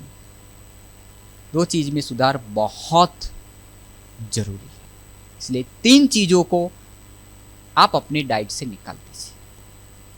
चाय, आप जरा सोचिए, चाय जैसी चीज हमारे बॉडी के अंदर क्या बढ़ाता है जानते हैं? एसिड। सबसे अधिक एसिड हमारे शरीर के अंदर बढ़ने का कारण, सुबह सुबह जब हम ये सारी चीज़ें पीते हैं ना, गरम गरम चाय, कॉफ़ी, और पता नहीं क्या क्या चीज़ें उसके साथ खाते हैं, तो ये जो भी सारी चीज़ें हम ले रहे हैं, हमको पता ही नहीं है हमारी बॉडी अल्कलाइन थी, उसको बना दिया हमने एसिडिक। और फिर हमारे घर में 4 लाख का मशीन लगाया। कौन सा? कौन सा? कौन सा पानी का? लेकिन हाँ, कितने समझदार है हम, नहीं? पहले कमाए, सालों से कमाए बीमारी, और फिर उसको ठीक करने, कितने हम बुद्धिशाली है। हमारी बुद्धि कितनी, हमारा विवेक कितना अच्छा काम कर रहा है। बीमार होने का, खाने का, पीने का, बीमार होने का, और फिर उसके रास्ते ढूंढने का, दवाई आदि लेना, ये पानी बदलो, ये करो, वो करो, पानी पर रहो, जूस पर रहो, पता नहीं क्या क्या। मैं तो कहता हूं देखो, अंदरूनी ऑर्गन आपके एकदम सही है, साल में एक बार ब्लड रिपोर्ट कराना चाहिए। ब्लड रिपोर्ट कितने कराते हैं साल में एक बार? कराना चाहिए। क्यों? कुछ भी परसेंटेज में आपका कुछ डैमेज है तो पता चल जाएगा, और उसके अंदर आपको क्या चेंज करना है। नहीं तो हमारे वहाँ पर पेशेंट आते हैं ना, कई पेशेंट ऐसे होते हैं, जैसे मैंने कहा ना कि डायलिसिस के पेशेंट भी, जो किडनी के पेशेंट आते हैं, तो बेचारे आर्थिक रीति इतने गरीब होते हैं ना कि वो सही ढंग से इलाज भी नहीं कर पाते। अभी हमारा एक पेशेंट राजस्थान से है, तो वो इतना गरीब है, इतना गरीब है कि उसके पास वो नहीं है इतनी। तो फिर हमारे कमेटी मीटिंग में वो नक्की किया कि भाई इसका फ्री में ही करें। क्यों? छोटे छोटे बच्चे, एज उसकी 35, रवि भाई 35 साल की, 35 उसकी एज। आप जरा सोचिए, छोटी आयु के अंदर अभी उसका डायलिसिस हफ्ते का 2 था, अभी 15 दिन का 1 हुआ, अभी महीने का 1 हो जाएगा, और वो उसका डायलिसिस छूट जाएगा। सिर्फ नेचर से जुड़ने से, प्रकृति से जुड़ने से ही सारे रोग स्वतः ही समाप्त हो जाते हैं। 300 बीघा में हमने ये सेंटर खोला है, वहां पर सारी चीजें ऑर्गेनिक है, 100 गाय है। प्रैक्टिकल जीवन हमारा एकदम नेचुरल है, नेचुरल के बीच में ही रहते हैं, पेशेंट को भी वहीं रखते हैं। अब जरा सोचिए, 300 बीघा में 15,000 प्लांटेशन, फल और फ्रूट के झाड़ है। जरा सोचिए, पूरा वन डेवलप किया है, वातावरण भी इतना प्रभावशाली कि वहाँ आते ही पैर रखते दूसरे तीसरे दिन तो ऐसे कहते हैं कि हम एकदम शरीर से हल्के हो गए। क्यों? क्योंकि शुद्ध वातावरण और वायुमंडल मिलता है। हम प्रकृति से कितने, हम, मेरे कमरे के अंदर एसी लगाया हो, लेकिन मैं कभी भी एसी यूज नहीं करता। एक बीमार व्यक्ति छोटी सी गलती अगर नहीं सुधारता है तो उसकी बीमारी पता ही नहीं चलता। ये सारा करने के बाद भी पता नहीं मुझे ठीक क्यों नहीं हो रहा है। देखो, ये भी अधिक कोई सुख देने वाली चीज नहीं है, लेकिन पिछाड़ी तो वो दुख ही लाती है। सुख तो अल्पकाल का होता है, थोड़े समय के लिए। तो किन किन चीज़ों से हमें बचाना है? जितना हो सके इन आर्टिफिशियल चीज़ों से हमको क्या करना है? बचाना है। हमें नेचर के साथ जुड़ना है। जितना आप नेचर के साथ जुड़ेंगे, जितना आप नेचुरल अपनाएंगे, उतनी आप मानेंगे 3 महीने के अंदर हमारा ब्लड चेंज हो जाता है। एसिडिक हमारी जो बॉडी हो जाती है ना, वो अल्कलाइन बन जाती है। हमारे विचारों से भी अल्कलाइन लेने के बाद विचार अगर थॉट नेगेटिव चलते रहे ना, तो बॉडी भी हमारी कैसी हो जाती है पता है? एसिडिक। हमारे थॉट अंदर भीतर कैसे चलते हैं, उसी अनुसार हमारे बॉडी के अंदर केमिकल क्रिएट होता रहता है। भिन्न भिन्न प्रकार के बॉडी केमिकल छोड़ती है, ये जानते हैं सभी, है ना? और ऊपर से भोजन भी एसिडिक लेंगे तो जरा सोचिए कि हमारे बॉडी के अंदर कितने प्रकार के केमिकल क्रिएट होते हैं। जो फायदा तो होगा ही नहीं, वो उल्टा नुकसान ही करेगा। समझ में आ रहा है ना? तो ये सारी समझने वाली बात है। अब हम कहाँ कहाँ गलती करते, वो सारी गलतियों को सुधारना है। तो मैं शुरुआत करूंगा भूख से। जितना भूख है उतना ही लेना है, उससे अधिक नहीं लेना, और ठोस नहीं लेना है। आप कहेंगे पूरा दिनचर्या ही सेट कर दो ना, सुबह क्या लेना, दोपहर को क्या लेना, शाम को क्या लेना, है ना। अब मैं अपनी थोड़ी सी दिनचर्या आपको थोड़ी सी सुनाता हूँ, उसके अंदर सारी चीज़ें आ जाएंगी। मेरा सुबह उठने का समय 3:30 बजे का है। मैं अपनी दिनचर्या इसलिए सुना रहा हूँ कि आपको सब बुद्धि में सब फिक्स हो जाए कि भाई हाँ ये दिनचर्या। देखो 3:30 बजे उठना, सोने का समय मेरा 9 के 10 के बीच में मैं हमेशा सो जाता हूँ। 10 के बाद में कभी ऐसा याद ही नहीं आता है कि 10 के बाद, हाँ ठीक है, कोई कभी कोई काम में होते हैं, कोई सेवा में होती है तो वो अलग बात है, लेकिन मेजॉरिटी मेरी दिनचर्या ये है 9 और 10 के बीच में सो जाने का। हमारे ब्रेन को इतना आराम, ब्रेन डैमेज होने का ये मुख्य कारण है। हाँ, ये भी मैं आपको बता दूं, अब विस्तार से मैं कितना सुनाऊंगा, है ना। तो ब्रेन हमारा डैमेज होने का मुख्य एक कारण है अच्छी नींद न लेना। ब्रेन डैमेज होने का एक दूसरा कारण है दिन भर टेलीविजन पर रहना, मोबाइल पर रहना। हमारा ब्रेन डैमेज होता है अधिक मोबाइल यूज करने से। फिर चाहे बातें करो चाहे देखो, अधिक यूज करने से हमारा ब्रेन डैमेज होता है। इसीलिए देखा जाता है, मेजोरिटी में देखा जाता है, याद नहीं रहता है। बोला पहले बहुत याद रहता था, अभी याद ही नहीं रहता है, बहुत भूल जाते हैं, छोटी छोटी बातों में भूल जाते हैं। ये भूलने की आदत, हमारा ब्रेन जब डैमेज होता है तब ये सारी चीज़ें होती हैं। मैं ये सारी चीज़ें आपको प्रैक्टिकल बता रहा हूँ। आप थोड़े दिन के लिए देखो, मोबाइल से किनारा करके देखिए आप, अरे आपको ऐसा लगेगा कितनी लाइट हो गई, मन से लाइट, तन से लाइट। मेजोरिटी आपकी एनर्जी मोबाइल के अंदर खर्च हो जाती है। आप एनर्जी को बचाओ। एक तरफ एनर्जी को बढ़ाने के लिए आप कोई ना कोई बाहर से कोई आधार लेते हैं, अरे जूस लो, अरे ये लो, अरे वो लो, अरे ये दवाई लो, इससे तो इम्यूनिटी स्ट्रांग होती है, अरे गिलोय का काढ़ा पियो, इससे भी इम्यूनिटी। अरे सब कुछ लेने के बाद भी अगर आपने लीकेज बंद नहीं किया तो, लीकेज तो बंद करना पड़ेगा ना, लीकेज बंद नहीं किया तो, आदत नहीं सुधारा तो आदत सुधारना पड़ेगा। आदत कौन सी चीज की पड़ी हुई है हमारी? चलो सुबह से शुरू करो भाई, शुरू करो ना, चाय कॉफी और बस इतना ही, और कुछ आता ही नहीं है। उठने का समय जरा देखो, पक्षी भी है ना ऐसे सुबह सुबह कितने बजे,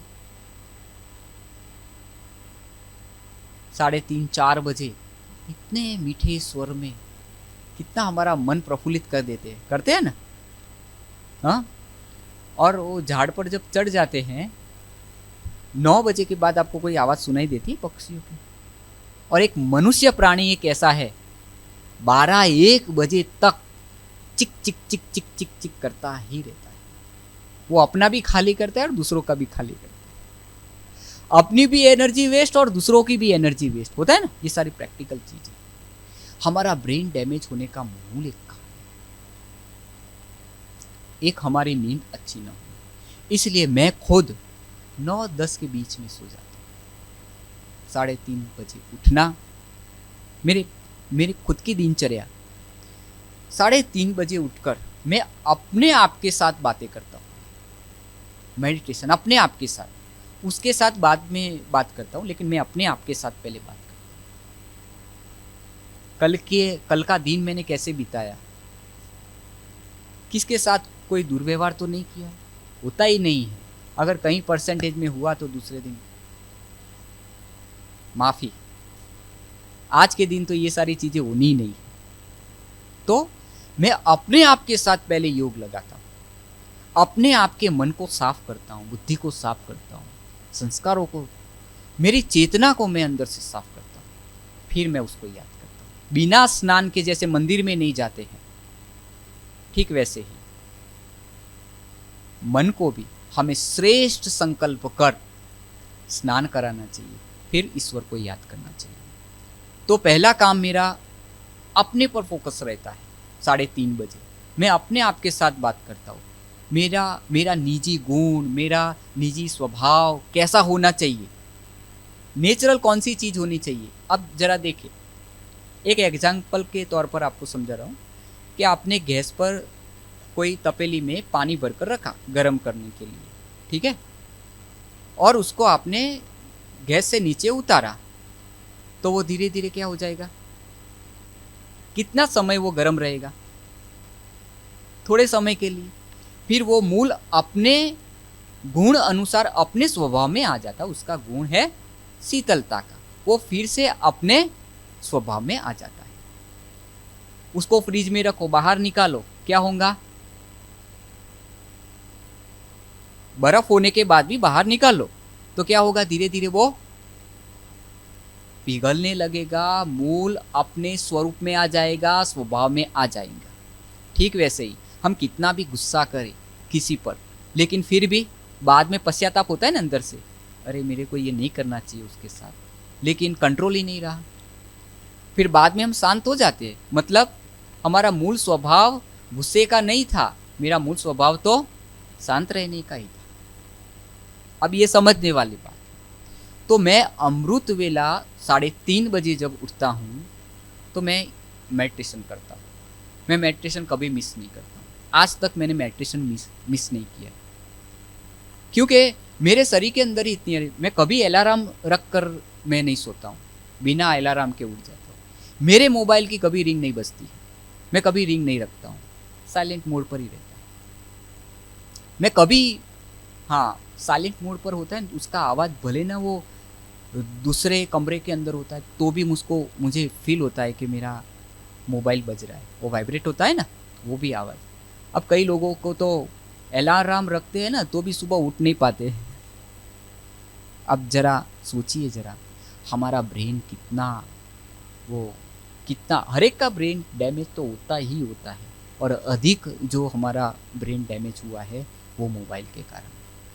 मोबाइल हमेशा या तो साइलेंट मोड पर आप सोते हैं तो कभी पास में लेकर नहीं सोना चाहिए। तो आप जानते हैं ना सर, उसको 10 फुट दूर रखो। वो बजे, ठीक है, जरूरी है अभी के समय अनुसार, लेकिन उसका दुरुपयोग नहीं करो, उसका सदुपयोग ही करो। तो अधिक से अधिक हमें मोबाइल से बचना है, क्योंकि उसके जो रेडिएशन होते हैं बहुत डेंजर होते हैं, बहुत खराब होते हैं। हमारे वहाँ पर जो भी पेशेंट होते हैं ना, तो मोबाइल तो उनका जमा ही करा लेते हैं, नहीं रखते। वो खुद फील करते कि ये जड़ मूड है हमारी मानसिक स्थिति को हिलाने के लिए, तो वो वहाँ सिस्टम ही बनी हुई है। तो ये समझने वाली बात। 3:30 बजे के बाद, मेडिटेशन के बाद, स्नान आदि करके हमारे वहाँ 2 घंटा प्राणायाम एक्सरसाइज, 2 घंटा रेगुलर। जैसे चाय वाले को कैसा नशा रहता है, सुबह उठते ही चाय की प्याली चाहिए, वैसे ही हम मेडिटेशन के बिना रह ही नहीं सकते। सुबह उठते हैं ना, वो नशा रहता है कि कब उठे और कब ध्यान में बैठे और कब अपने पर फोकस करे, ध्यान दे। तो उठते ही अंदर से बिना एक्सरसाइज के हम नहीं रहते। 2 घंटा हमारी एक्सरसाइज होती है। फिर मेरा फास्टिंग होता है 9 बजे से लेकर 11-12 बजे तक।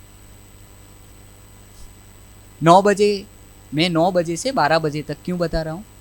सो मैंने कहा ना कि बिना भूख के मैं अंदर कभी कुछ भी नहीं डालता हूँ, कुछ भी नहीं। जब तक मेरा ये बॉडी, मेरा शरीर नहीं कहता है कि कुछ चाहिए, तब तक मैं इसको काम नहीं देता। काम शरीर को देना है, कब देना है? जब ये मांगे तब। तो आज भी मेरा 11 बजे तक मेरा फास्टिंग रहा, मैंने कुछ भी नहीं लिया। एक ही प्रकार का फ्रूट लिया मैंने, आम लिया, और वो भी हम थोड़ा सा लेकर ही आए थे। तो 11 बजे मैंने फास्टिंग छोड़ा। देखो, फिर भी मैं इतना लाइट रहता हूँ। लाइट रहने का मूल कारण है, आप लाइट कब रहेंगे? चलते फिरते, काम करते, सेवा करते, लाइट कब रहेंगे? एनर्जी लेवल आपका एकदम हाईएस्ट होगा ना, ऊपर होगा ना, तो आप लाइट रहेंगे, मन से भी लाइट और तन से भी लाइट। और चिड़ीला स्वभाव किनका होता है? जो जैसे शरीर से लाइट नहीं, मन से लाइट नहीं, उनके लिए। ये सारी चीजें, तो ये समझने वाली बात। तो एक्सरसाइज प्राणायाम क्यों करना है? देखो, हमें प्रकृति से जुड़ना है। तो प्रकृति के 5 तत्व, आकाश, वायु, अग्नि, जल और पृथ्वी, कैसे करेंगे? फ्री में, कोई खर्चा नहीं। बोलो, हमें प्रकृति एकदम निःशुल्क, कोई भी चार्ज नहीं, ऑक्सीजन देती है ना, लेने में हम, वो तो देने के लिए सब कुछ तैयार है, लेकिन हम लेने में, हम धूप में चलते हैं तो ढूंढते हैं ना कि कोई छाया मिल जाए तो थोड़ी देर वहां पर, लेकिन हम जाएंगे तो वो तो देने के लिए तैयार है, लेकिन हम जरा जाए, खड़े रहे तो उसकी छाया मिले ना, शीतलता का अनुभव हो ना, थकावट दूर हो ना।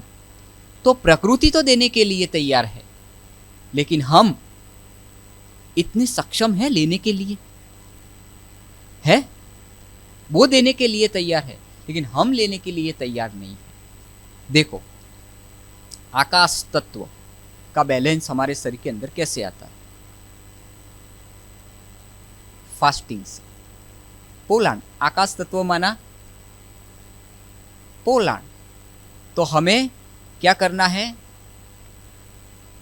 जैसे हम 5 घंटा आराम करते हैं, हम हमारे अंदरूनी ऑर्गन को कभी आराम देते हैं? ये बेचारे लीवर, किडनी, हार्ट, ये वो बेचारे जो भी अंदरूनी, रात दिन लगे रहते हैं, बात ही नहीं पूछो, रात दिन लगे रहते हैं। क्यों? 24 घंटा तो नहीं कहेंगे, लेकिन फिर भी दुनिया में तो मैंने देखे ऐसे, कुछ ना कुछ उठते भी डालते रहते हैं, कुछ ना कुछ अंदर डालते रहते हैं। अब ये जो सारी आदत है ना, ये हमारे शरीर को खराब करती है, नष्ट कर देती है। तो फास्टिंग कब तक करना है? हमारे अंदरूनी ऑर्गन को हमें आराम भी तो देना है ना। जैसे हम आँखों को आराम देते हैं, हमारे मन को भी आराम मिलता है, लेकिन इसको आराम मिलता है 9 बजे, 10 बजे, 11 बजे आप भोजन करो। इनकी आदत है ना, होंगी, कई लोगों की होंगी, पहले हमारी भी थी, लेकिन 12 बजे खाने की कोई आदत नहीं थी, 8 बजे 9 बजे जैसे खाते। लेकिन आज सूर्य अस्त के पहले हम भोजन ले लेते हैं, नहीं लेते उसके बाद। गैप रहना चाहिए, मेंटेन रहना चाहिए। ये सोने और भोजन के बीच में 3 घंटे का फासला होना चाहिए, हमेशा याद रख। खाना खाने के बाद तुरंत कभी नहीं सोना चाहिए, वो खाना कभी भी नहीं पचता है, वो सड़ता ही सड़ता है। इसीलिए सूर्य अस्त होने से पहले हमें भोजन ले लेना चाहिए, 7 बजे से पहले, जो टाइम भी मैं बता देता हूँ, 7, साढ़े 7 बजे के पहले हमें भोजन लेना चाहिए। अब भोजन लेने की विधि क्या है? देखो, हमेशा उसको चबा चबा कर 32 बार, सुना है ना कि भोजन, हमारे मुख में कितने दांत भाई? तो 32 बार, जितने दांत, 32 बार उसको चबा कर खाओ। क्यों? उसका कारण है, आंतों को दांत नहीं होते। दांत कहां पर है? आंतों में है दांत। सीधा खाएंगे तो अभी वहां तो है नहीं कि उसको तोड़े, उसको मरोड़े, उसको नहीं, यहां पर दांत, उसको चबाओ, 32 बार चबाओ। अच्छा, दूसरी बात, हमारे जठरा अग्नि बोलते हैं ना, उसके अंदर एक तेज अग्नि कब प्रज्वलित होती है? और जो वो अग्नि प्रज्वलित होती है ना, तब हमें देखा जाता है एकदम ऐसी भूख लगती है कि अभी कुछ हमें दो, और उस समय हम पानी पी ले या चाय पी ले या बिस्कुट खा ले या थोड़ा सा नाश्ता कर ले, तो सारी सिस्टम हमारे शरीर की डिस्टर्ब होती है। एक नहीं, सारे अंदरूनी ऑर्गन डिस्टर्ब होते हैं, भाई अभी काम आएगा, अंदर से डिस्टर्ब होते हैं। अब ये समझने वाली बात है, हमारे शास्त्रों के अंदर हम संस्कृति पर जाए तो हमारी जो संस्कृति थी उसके अंदर क्या था? 3 टाइम नहाओ, 1 टाइम भोजन करो।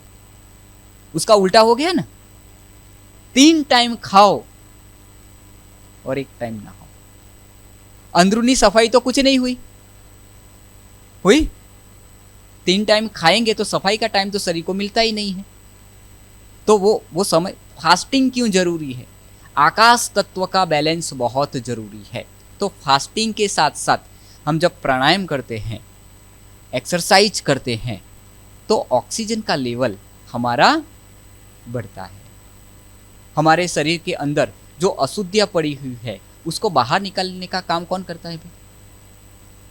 ब्लड के अंदर जो अशुद्धि है, टॉक्सिन है, उसको बाहर निकालने का काम कौन करता है?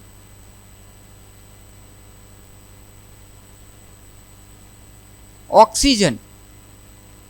हमारे अंदरूनी ऑर्गन के अंदर सभी जगह पर ऑक्सीजन। अब सुबह कुछ भी डाल देंगे तो समझने वाली बात है। तो कम से कम, मैं 2 घंटा नहीं कहता, लेकिन करो आप 2 घंटा सुबह उठकर अमृत वेला स्व चेकिंग करो।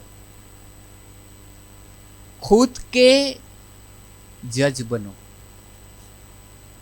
वकील बनो, दूसरों के नहीं। समझा?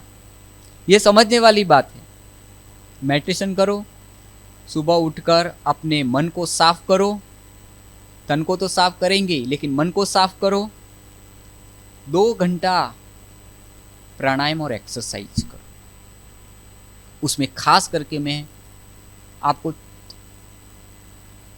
एक तो क्रिया, एक भस्त्रिका करो, सॉरी कपालभाति करो, है ना? वो आप धीरे धीरे धीरे करके वो बढ़ाओ। क्यों? मेजोरिटी हमें इसको क्या करना है? हमारी पाचन सही करनी है। और पाचन सही कब होंगी? पाचन सही कब होंगी? जब फास्टिंग करेंगे तब। आप जितना हो सकता है, आपको भूख लगे तब तक करो। 8 बजे तक, 9 बजे तक, 10 बजे तक, 12 बजे तक। अब जितना जमा होगा, पहले उसको निकालना तो पड़ेगा ना। पहले वो निकल जाने दो, फिर अंदर कुछ डालो। तो वो कैसा रहेगा? वो अशुद्ध नहीं होगा, वो एकदम शुद्ध रहेगा। देखो, योगी खाए, हमारे पूर्वज योगी थे, हमारे पूर्वज योगी थे, वो 1 टाइम खाते थे। अभी देखो, भोगी 2 बार। जो भोगी होता है ना, उनको 2 बार चाहिए, और जो रोगी होता है उनको बार बार चाहिए।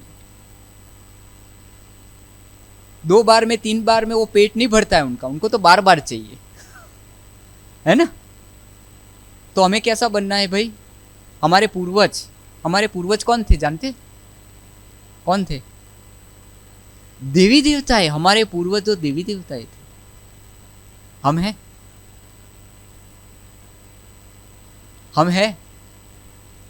हम कहते हैं वो हमारे पूर्वज थे। उनकी संस्कृति के अंदर क्या था, वो हमारे संस्कार के अंदर है ना?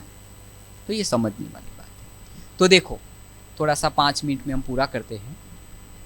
तो दिनचर्या पर पूरा ले लेते हैं। हाँ? फास्टिंग करो, जितना बजे तक आपको भूख नहीं लगे तब तक आपको नहीं लेना है। अब क्या लेना है? जूस लो या कोई भी फ्रूट लो, आपको जो ठीक लगे। जूस लो या फ्रूट लो। दोपहर को क्या लेंगे? हल्का सलाद और सूप लो दोपहर को। अगर आपको थोड़ा सा अन्न लेना है तो आप 1 आध रोटी लो। 2 रोटी लेते थे, उसकी जगह पर 1 लो। और किनको जटिली कोई बीमारी है तो रोटी बिल्कुल नहीं। अब जिनको कोई भी प्रॉब्लम हो, है ना, तो उसके बारे में भी थोड़ा देखेंगे हम कैसे सेट होता है। हाँ? लेकिन मैं आपको थोड़ा सा एक जनरल दिनचर्या आपको बता देता हूँ। आप इसको भी फॉलो करेंगे तो आप मन से भी लाइट रहेंगे और तन से भी लाइट रहेंगे। तो सुबह मेडिटेशन करो, 2 घंटा प्राणायाम एक्सरसाइज करो, फास्टिंग करो। दोपहर को अनाज लेना है तो पहले सूप और सलाद खाओ, और फिर उसके ऊपर आप जो भी दाल चावल जो भी लेना है, लेकिन उसकी क्वांटिटी बहुत नहीं जैसी मात्रा में आपको लेना है। फिर शाम को आप एक ही टाइम भोजन में क्या लेंगे? शाम को वही डाइट जो दोपहर का था ना आपका, वही लेना है। आपको थोड़ा सा अनाज लेना है, बाकी नेचुरल ज़्यादा लेना है। तो ये जो दिनचर्या है मैंने जो आपको सुनाई, उसी दिनचर्या अनुसार आप चलेंगे। हाँ ठीक है, आपको कोई बीमारी है, कोई प्रॉब्लम है तो आप बताना, उसको ध्यान में रखते हुए आपका अलग से डाइट बनाया जाएगा। लेकिन मैंने क्या कहा, हर एक बीमारी का कारण एक है, उसका निवारण भी एक ही है कि आप प्रकृति के साथ जुड़ो, फिर आप कमाल देखो, वंडर है। आप एक्सरसाइज और प्राणायाम भी 2 घंटा करेंगे ना, तो वो भी अंदरूनी सफाई का काम करेगा। जितना भी आपके ब्लड के अंदर टॉक्सिन है ना, वो भी बाहर निकालने का ही काम करेगा। फास्टिंग आपके अंदरूनी ऑर्गनों को आराम मिलेगा, और जो भी डैमेज होगा, कहीं इन्फेक्शन होगा, तो वो इन्फेक्शन भी आपका कम नहीं होगा, वो मिट जाएंगे। कब, कैसे? क्योंकि हमारे शरीर के अंदरूनी ऑर्गनों को कुछ आराम चाहिए। आप घर की भी सफाई करते हैं तो क्या करते हैं, उस दिन क्या करते हैं, एक दिन लाइट बना देते हैं ना, कि भाई खिचड़ी कड़ी बना लिया है, दाल चावल बना लो, ज़्यादा चीज़ नहीं बनाएंगे आज। क्यों? क्योंकि सफाई शुरू की है। वैसे ही हमारे शरीर के अंदर अंदरूनी अगर सफाई चाहते हैं तो आपका डाइट के अंदर लाइट भोजन होना जरूरी है। मानसिक अवस्था पर तो मैंने आपको ध्यान पर दिला दिया है, मेडिटेशन मुख्य है। अगर मेडिटेशन में थोड़ा सा और रुचि से आप आगे बढ़ना चाहते हैं तो ये अपना ब्रह्मा कुमारी इसका सेंटर है, वहाँ पर आप आइए, थोड़ा मेडिटेशन सीखिए, बहुत जरूरी है। आपके डाइट के अंदर भी, यहाँ से भी आपको उसके अंदर कुछ ना कुछ ऐसे कुछ करेंगे तो ताकि कोई भी छोटी बड़ी कोई भी आपको प्रॉब्लम होंगी तो उसका भी आपको सॉल्यूशन हम अवश्य करने की कोशिश करेंगे। समय कम है और कम समय के अंदर मैं जितना दे सकता था आपको दिया, बाकी विस्तार तो इसका बहुत सारा। अच्छा, ओम शांति।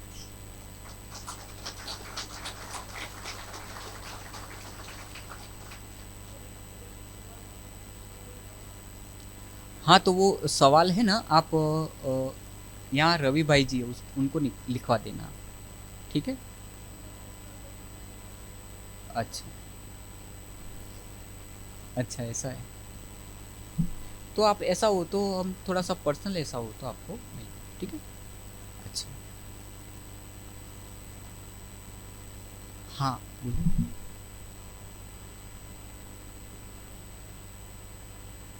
हाँ देखियो, ये मुख्य पॉइंट में एक पॉइंट, सॉरी थोड़ा सा, अच्छा ऐसा है, ओके तो ठीक है। अच्छा देखिए, विरुद्ध आहार वाला ये मुख्य पॉइंट रह गया, क्योंकि मुझे देना तो बहुत सारा है, क्योंकि ज्ञान देने की जो नॉलेज है हमारे अंदर, हमारे जीवन के अंदर बहुत सारी अज्ञानता है, उसको दूर करने के लिए नॉलेज बहुत ज़रूरी है। जब ये नॉलेज मिल जाती है ना, कोई डॉक्टर की आवश्यकता नहीं होती है, कोई औषधि की आवश्यकता, आहार ही हमारा औषधि है। आहार ही ऐसा लो, वही औषधि का काम करता है। इसलिए देना तो बहुत कुछ है, लेकिन फिर भी वो समय की एक थोड़ी सी मर्यादा है इसलिए। लेकिन भाई साहब का एक सवाल बहुत अच्छा है कि विरुद्ध आहार कौन सी चीज़ किसके साथ लेनी है। तो मैं सालों से एक ही प्रकार का सुबह नाश्ते के अंदर फ्रूट लेता हूँ। आम तो आम, पपीता तो पपीता, केला तो केला ही। क्यों? देखो, 2 फ्रूट को कभी इकट्ठा नहीं करना है। 2 फ्रूट को क्यों इकट्ठा नहीं करना है? देखो, भूख के अनुसार ही हमें लेना है ना। हम योगी है, भोगी तो नहीं है ना। हमें अपने पूर्वज जैसा बनना है तो क्या करना पड़ेगा? योगी बनना पड़ेगा। मैं शॉर्ट में आपको सुनाता हूँ। और योगी के लक्षण कैसे होते हैं? योगी के लक्षण वही होते हैं, एक ही प्रकार का, हमारी भूख शांत हो जाए उसी अनुसार लेना। आप आज आम ले लो, कल आपको केला खाना तो कल केला खा लेना, स्वाभाविक है। विरुद्ध आहार किसके साथ क्या है क्या नहीं है उसमें जाना ही नहीं है। वो बहुत लंबा चौड़ा उसका लिस्ट है। अभी वो उसका मैं आपको लिस्ट सुनाऊंगा तो आप कहेंगे ओहो इतना सारा है, अब क्या लेना क्या नहीं लेना, किसके साथ लेना किसके साथ नहीं लेना, ये समझने वाले।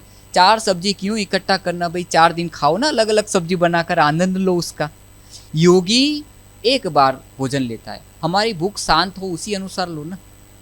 आपने सुबह फ्रूट ले लिया है, एप्पल ले लिया है, तो आपको दोपहर में थोड़ा सा भूख ले, आप सूप सलाद न लो, उसकी जगह पर आप केला ले लो ना। आप अंतर रखो उसके बीच में। कोई भी अनाज हो, फ्रूट हो, उसके बीच में 3 घंटे का फासला होना बहुत जरूरी। कितना? तो वो विरुद्ध कभी काम नहीं करेगा। समझे आप? अनाज में भी ऐसा है, अनाज और फ्रूट के बीच में कम से कम 5 घंटे का फासला रखना जरूरी है। इसलिए आप सुबह में जो चीज लो, मैं ज़्यादा से ज़्यादा बोल रहा हूँ, कम से कम आपको रखना है तो 3 घंटे का फासला तो रखो ही रखो, उससे कम नहीं। फ्रूट और अनाज, कई लोगों की आदत है ये सारी चीज़ें इकट्ठी भी खाते हैं, ये कभी नहीं करना चाहिए।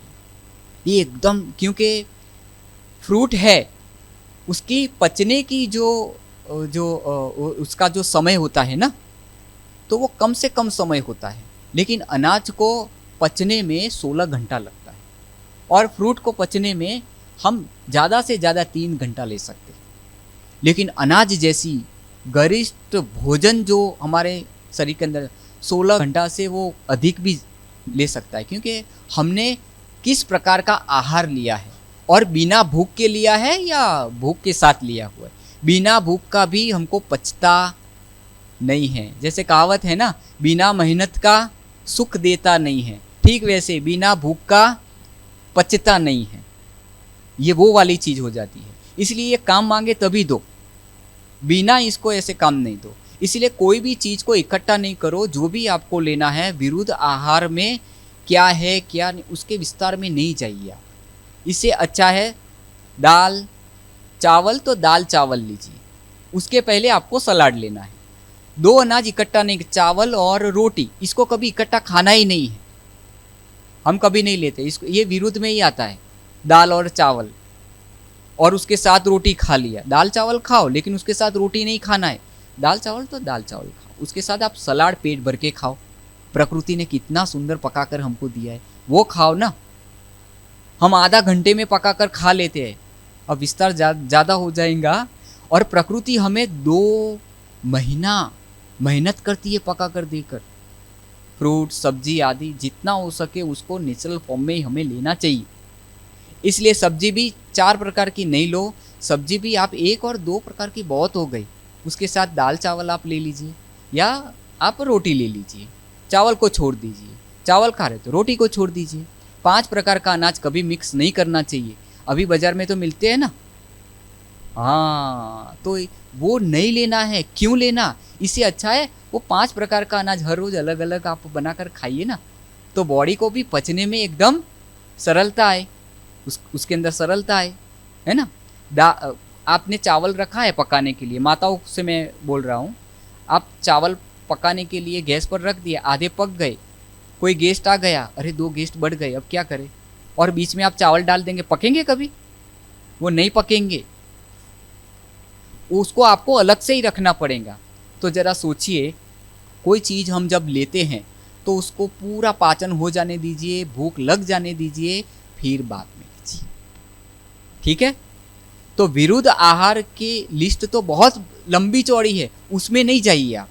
लेकिन आप एक ही प्रकार का कोई भी चीज़ एक ही प्रकार का लीजिए, पेट भर के खाइए।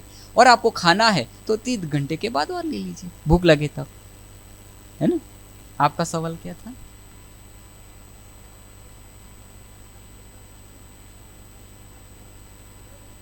हाँ हाँ, नमक छोड़ना नहीं है, सॉरी, ये बात मैंने, नमक की जो मात्रा है वो अधिक नहीं लेनी है, और नमक वाली चीज़ें नहीं खानी है। जैसे जो, हाँ, जो सारी वो अधिक जो हम ये तली भुनी चीज़ें जो भी खाते हैं, तो वो तली भुनी जितने भी आप चीज़ें खाते हैं ना, वो गरिष्ठ भोजन में आता है। शायद 16 घंटा अनाज पचने में लगता है।